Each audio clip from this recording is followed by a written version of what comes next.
Hello and welcome to Culture Reset with me, Caroline Kenyon. And me, Juliette Kumar. In this episode, we're excited to be talking to someone who is a world leader on resetting culture.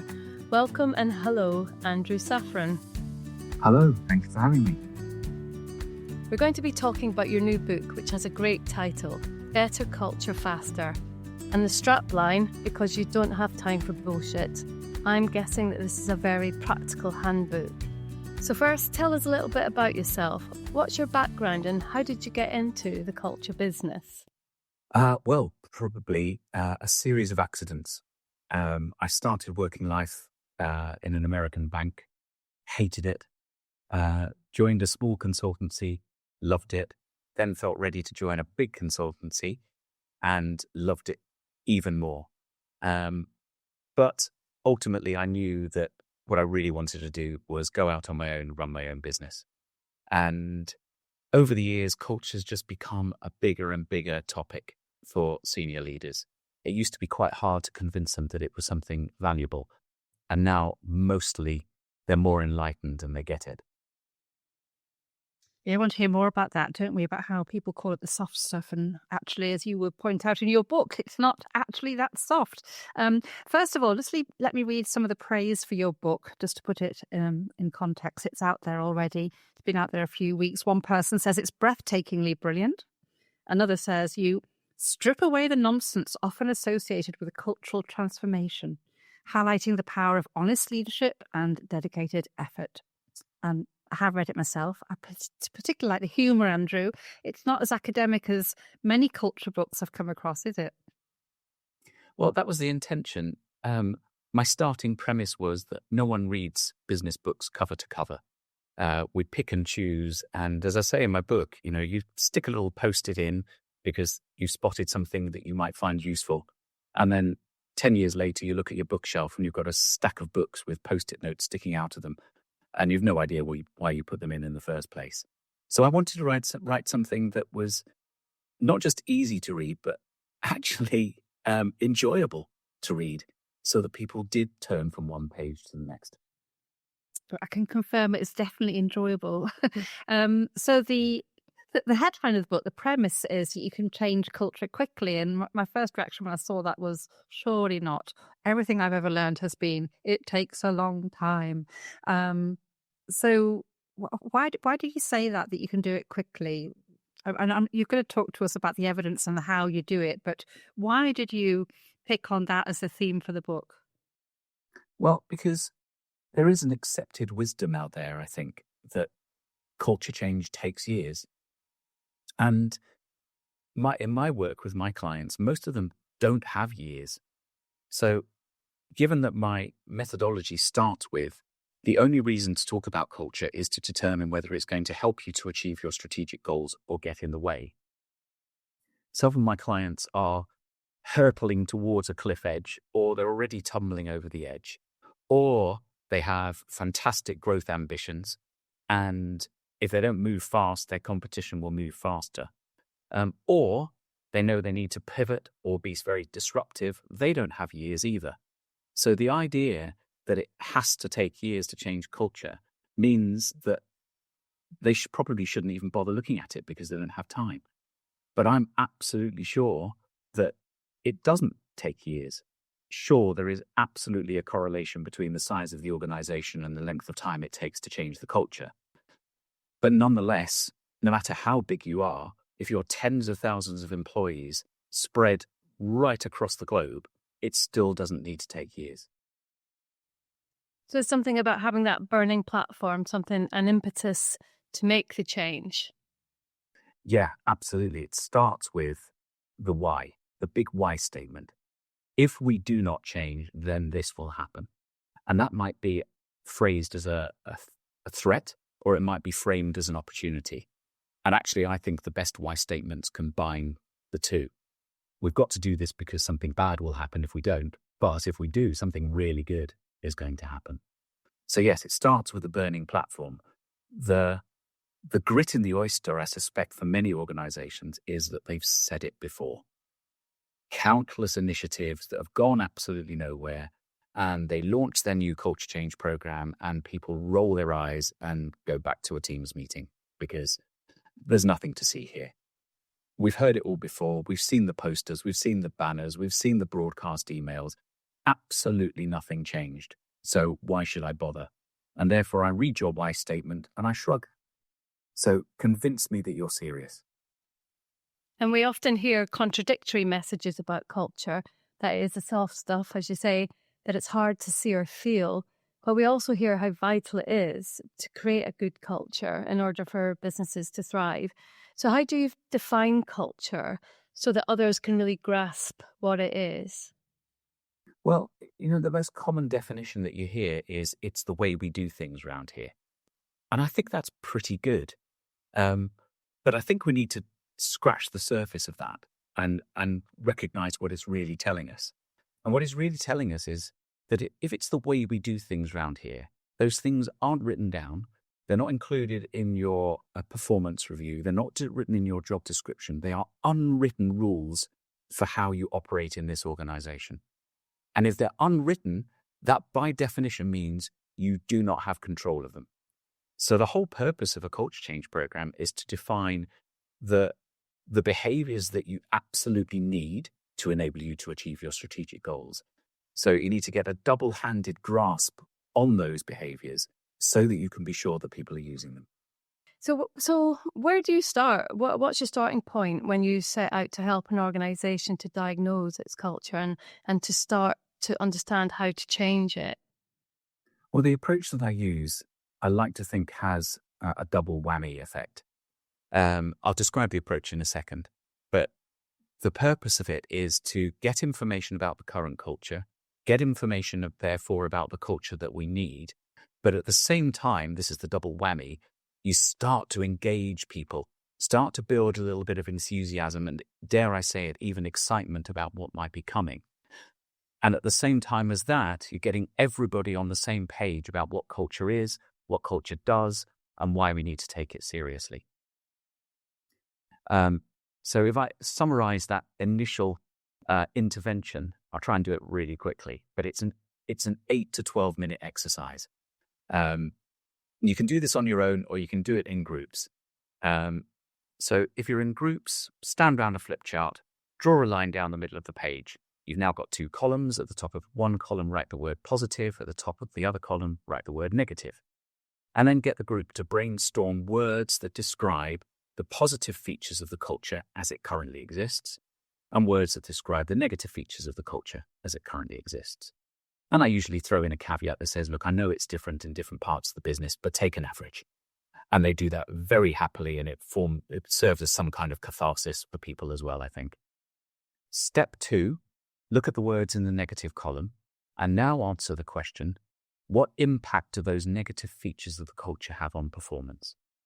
And the third step, and these, by the way, this is 2 minutes per step. Third step is, what would you do about it? If you were in charge, you could do absolutely anything you wanted. What would you do to remove the negative features of the culture and their negative impacts on performance?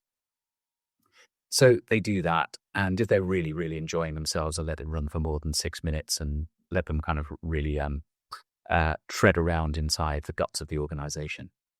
But then we can form 3 really important conclusions, which I do with the group. And this is hopefully the light bulb moment. Conclusion number 1, if you look at your answers to the question, what are the impacts on performance? They might have said things like, our culture slows us down. It costs us money. It creates duplication of effort. It creates morale issues. It gives us, therefore, retention issues. So, conclusion number 1, culture is not a soft subject. If this were a privately owned business and you were the private owner and you just walked into the room and you'd seen, 20, 30, 50, 60 people saying, our culture slows us down, costs us money, creates duplication, you'd want it fixed, and you'd want it fixed now, because it is absolutely going to get in the way of you achieving those goals. Conclusion number 2 comes from the answer to the third question, where people are likely to have said things like, well, in order to remove the negative features and the negative impacts, we've got to flatten our structures. We've got to streamline our processes. We've got to be more empowering in the way that we operate with our people. We've got to make sure we've got the systems and tools that we need in order to be able to operate optimally. So conclusion number 2 is culture equals infrastructure plus behavior. And I think this is a common error that a lot of organizations fall into. They think it's just behavioral, but it's not. You can't, for example, say to people, go away and come back tomorrow and act in a more empowered way, when our processes and our procedures and our protocols absolutely prevent you from operating in that way. And the third conclusion, which usually gets a bit of a giggle or people slapping their foreheads in despair, is that when I asked you what you would do to remove the negative features and the negative impacts, no one said, let's define our values and put them on posters on the walls, or print them on lanyards and on mugs and mouse mats. So I'm not saying those things are useless, because they can be useful in raising awareness. But if that's all you've got, you've just wasted a whole stack of money. So I've done that, Andrew. I've done that. Have you? I have. I'm sorry. I've printed it on lanyards and on posters and on mugs. I think there's more to it than that, but I've done those things to show staff what the values are. Yeah. Well, if I were to be even more blunt and perhaps rude, I've got really fed up with you. Thank you. Give me an opportunity to cathart. I've got really fed up of organizations even defining their values in the first place. I think it's just become a management buzzword that's meaningless. And honestly, I'm just west of London. If I threw a stone into every big office building within a 20-mile radius, and I walked around their hallways, I bet they'd all have values that looked about the same. They're all something about respectful. There's always something about partnery or collaboration. There's always something about how we're creative or inventive or some. They're all very, very similar. And honestly, what do they expect is going to happen? Do they expect that they're going to put the poster on the wall and someone is going to walk past the poster and see that it says respect, and that person's going to go, oh, I wish you told me years ago, because I've been behaving like a jerk for the last 5 years. So raise awareness, yes. Change nothing. It probably makes them feel warm and fuzzy inside that they've done something to change culture, and it's tangible, they can see it. But actually, does it change the behaviour? Does it stop those small behaviour loops that are causing difficulties and causing problems for things getting done, or for the way people behave with each other, or how leadership's carried out in an organisation? So I've communicated values. Juliette, you've coached in organisations to help them identify their values. And Andrew, you've just told us that's all a waste of time. Let's think again. I think it's part of an approach, but it can't be the only thing. And if people think that they, by having a nice lanyard or a nice mug, that's job done, then they're woefully missing the point. And until you get down to those actual behaviours, you're on a hiding to nowhere. But you do talk about, Andrew, culture imperatives in your book. Yes. It's the How are they different from values? Go on. How is that different? So this is the antidote to value. So first of all, I'll go back to what I said before. It's become a management buzzword. People roll their eyes. So that means you've got a bit of a job on your hands to even get started, because people aren't taking it seriously. But if you define your culture imperatives, they're saying these are the things that are imperative to us being able to perform so that we can achieve our strategic goals. So, for example, a culture imperative might be that we need to have faster decision making. So if you're falling off the edge of a cliff, you're trying to be disruptive, but your culture is, we'll meet tomorrow or next week, or the steering committee doesn't meet till next month. So, that's as fast as we're going to get it. Your old culture is getting in the way of the introduction of the new culture. A culture imperative that says we make decisions at speed tells people what they've got to do. It literally tells you what you've got to do. So I think they're far more directive than a set of value statements. And it means you can therefore hold people to account against them. And that's particularly critical in terms of rapid culture change. Yeah, you do have some great examples in your book on that. But so when you go into global companies, and I know you're going on what sounded like a worldwide tour shortly for one company with huge numbers of staff. When you go into these companies, do you just focus on the leadership team, or do you go deeper into the organisation? That's a lovely question. So, okay, so here's me on my soapbox again, and forgive the slightly non-humble / arrogant statement of what I think works. So what I absolutely know does not work is starting at the top of the organization and hoping that it will gradually trickle its way out to the fingers and toes of the organization. It doesn't ever, just doesn't work like that. So first of all, if you're relying on a cascade, the messages just get diluted to the point of watery meaningless by the time they get to the bottom, if they get to the bottom. But chances are they won't get to the bottom because at around about, let's call it middle management level, you then to hit a blockage. Not because those people are bloody minded, but because no one's told them why we're doing this. No one's told them what the expectation of them is. No one's equipped them with the skills to be able to fulfill that expectation. And they know that based on past experience, if I stick my head in the sand, this is all going to go away anyway, just like the last dozen corporate initiatives.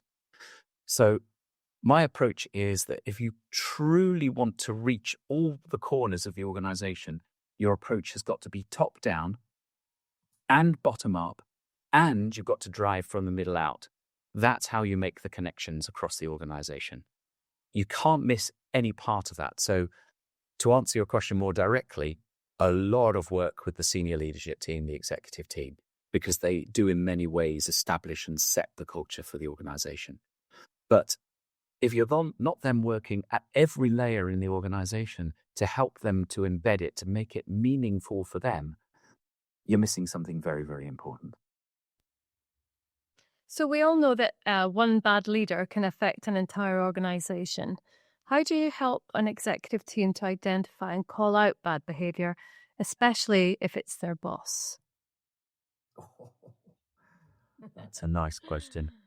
You're welcome. Well, thank you. So a couple of things on that. First of all, I like to talk about the notion of positive conflict, the importance of engaging in positive conflict. So let me just break that down. First of all, I use the word conflict quite deliberately because it's quite provocative. It has a negative connotation. We should not be talking about conflict in the workplace. Well, we should, because if you think about it, a conflict is just a difference of opinion. So sitting there disagreeing with your boss or your peers and saying nothing is not going to help drive the performance of the organization. The positive bit of positive conflict is engaging in that conflict because you have positive intent. Your intention is to make something better. It's not because your ego is so massive you've got to open your mouth. It's not because you want to diminish somebody else in the room. It's because you want to get a great result. And some of the best exec teams I've worked with, honestly, if you saw them operating, you'd think they didn't like each other because someone will put an idea on the table. Someone else would say, no, you've missed this point. So to recognize that, we need to do this. And then someone else would say, well, that prompts this idea. So how about this? And then someone else says, yeah, but there's a risk inherent in that. And someone else says, yeah, but we can mitigate the risk in that. There's no window dressing, as I call it. There's no, look, do you mind if I just, I've got, you know me, I like to play devil's advocate. If you've got something to say it. And if you get to the place where people just trust that your intention is always positive, that conflict will generate a better result than you would have got sitting on your own before you went into that meeting. And that counts for having that conversation with your boss as well. There have been a number of times where I've been told going into an organization, don't disagree with X person, the CEO, because he or she doesn't like to be disagreed with. And I always think, well, that's my job. My job is to challenge their thinking, to make sure that we get the best result from this. Because let's be honest, they're paying for me. So I can't in good conscience take their money knowing that what they're suggesting won't work. I have to open my mouth. So I get told, don't argue with them. They don't like it. And I have literally never, ever found that to be true. Ever. In fact, I think they find it quite refreshing when someone disagrees with them.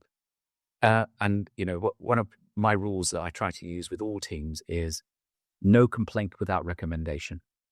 Because a synonym for a complaint without a recommendation is whining.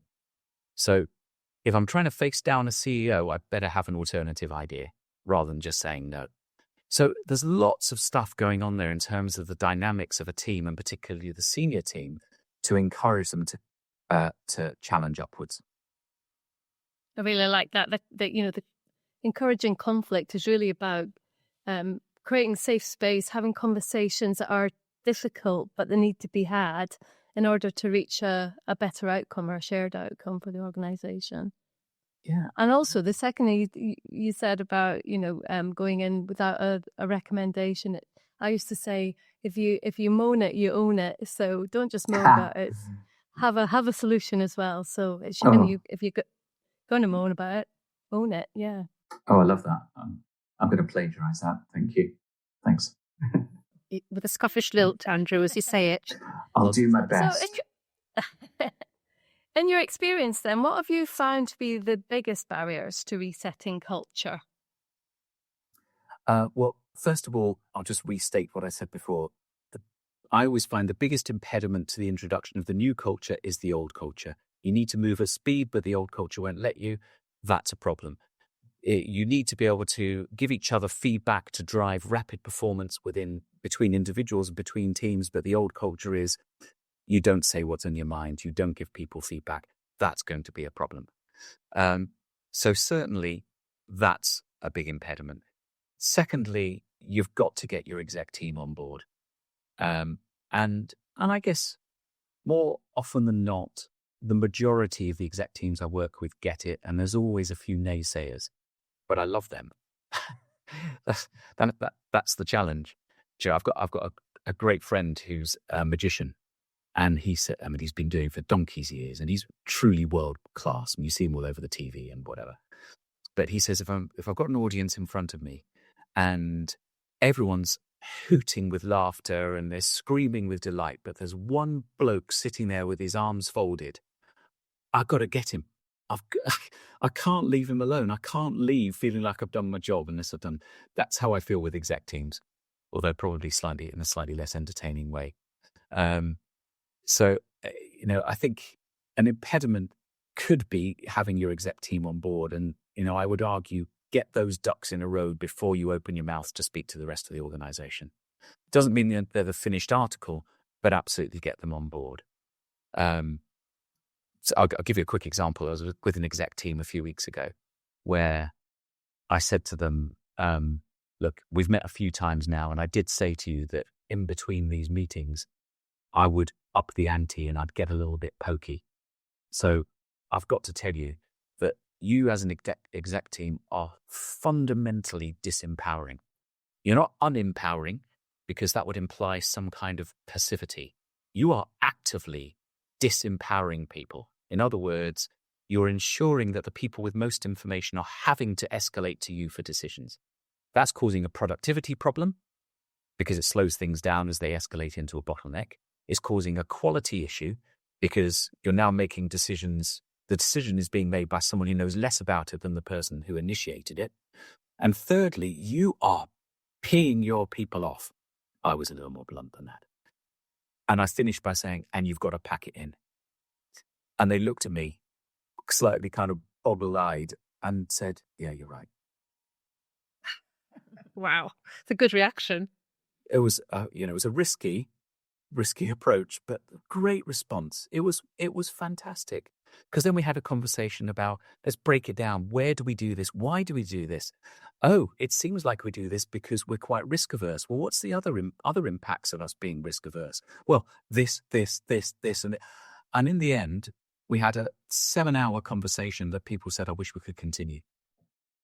But we had to go. I guess you have to be blunt. It's like you say, they're paying you for a job. You wouldn't expect to go to your doctor with a problem and for them to shuffle around and, you know, not tell you the truth or not be direct. You would want to know what's going on, and they're yeah, that's what they're paying you for.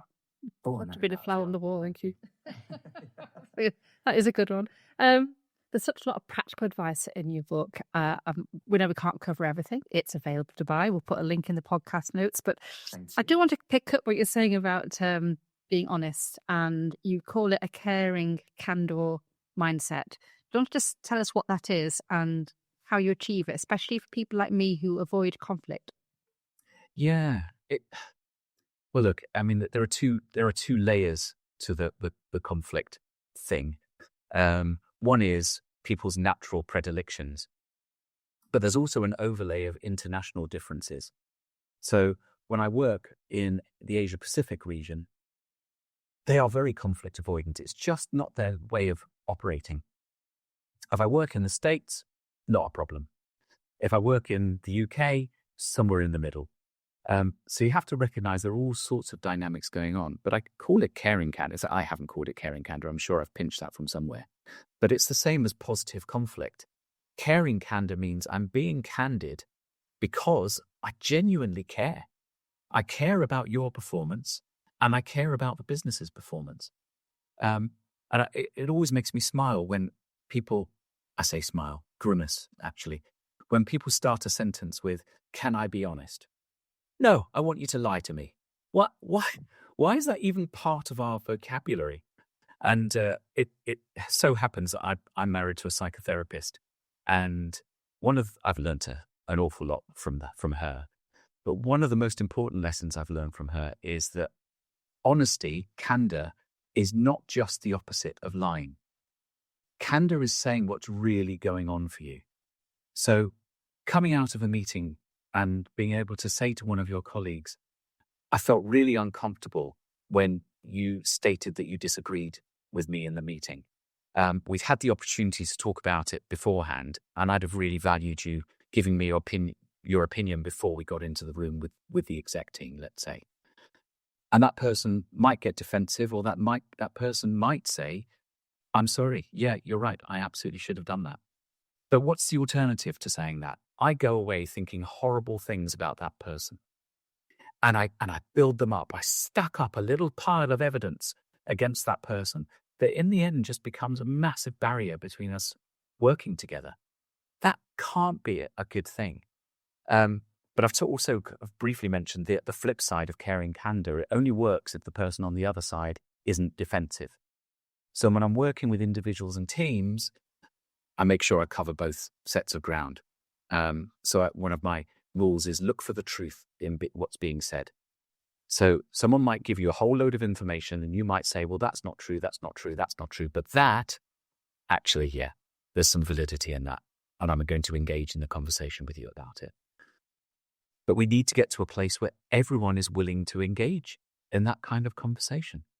And by the way, that links to I'll log this one up in the air and maybe we'll land it later on in the conversation. But it links to what I think is the silver bullet for rapidly changing a culture, which is that you've got to be willing to apply consequences for performance.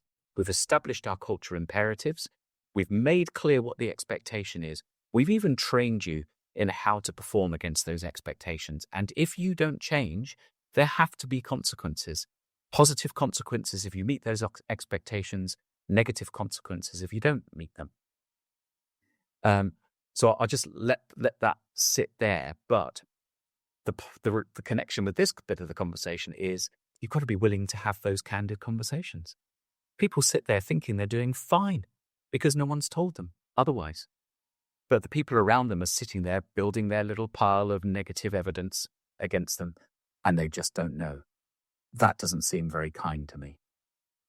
I couldn't agree more. I think that the one big missing thing in training in organizations is how to have good conversations. As a coach, I think it's just so important to be able to bring up these concerns in a safe way and also learn how to respond to them in an appropriate way. We're just not taught those things often, and it leads to so much conflict. And like you say, people stacking up resentment for another day, and getting their revenge in whatever way they can sometimes. Yeah, we've all been in that demoralising situation of seeing bad behaviours that aren't picked up on. That's absolutely not good for morale. Well, I'll throw in another great mate of mine who's an Olympic and Paralympic athletics coach. And he says, and this is wisdom for life here. He says there's no such thing as positive feedback and negative feedback. There's just feedback to help performance. So he says, when I'm working with my athletes, if I pull my punches and I say, I can see something they could improve on, but they're in a grumpy mood, so I won't say anything, they'll sack me because it's my job to give them that feedback, regardless of whether they're in a grumpy mood or a good mood. So that old-fashioned management 101 model we were taught, you might get me to get your beep button ready, but they called it the shit sandwich, didn't they?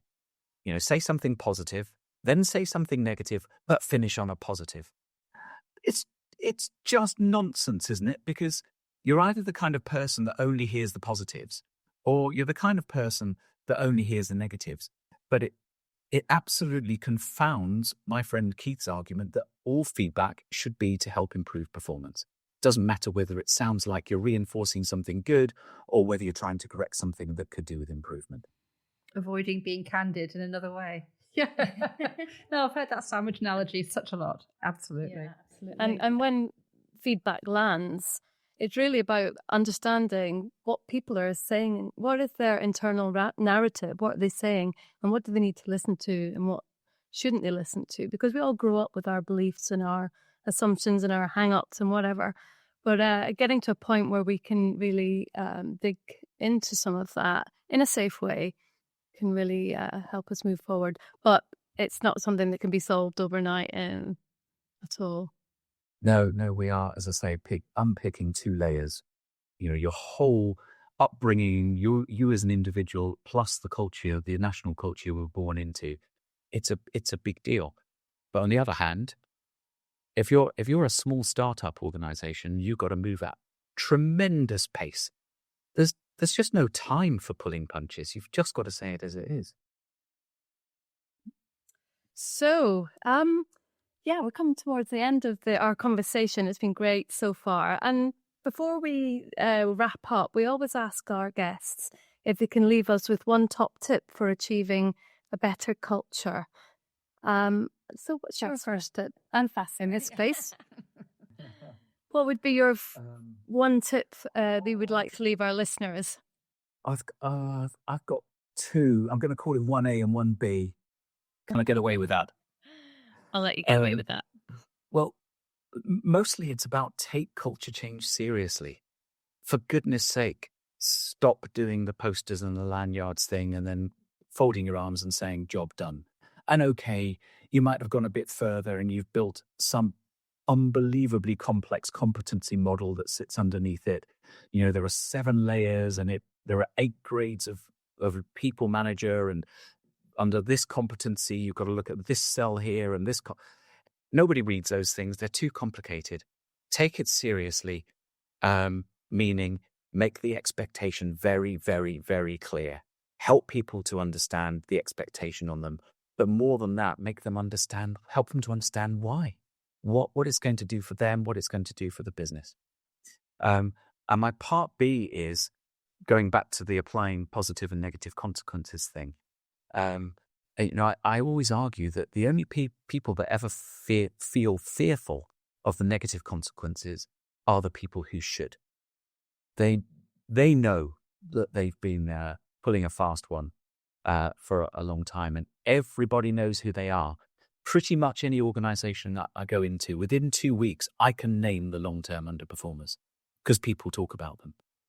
And if negative consequences are applied to them, people have a party. This at last, because they were getting in my way. They were getting in the way of us actually doing our job. But similarly, the positive consequences, which might be career progression, increased bonuses, it might be you're automatically put into a talent pool for consideration for promotion. You don't have to apply internally. This makes people feel like they're actually cared about.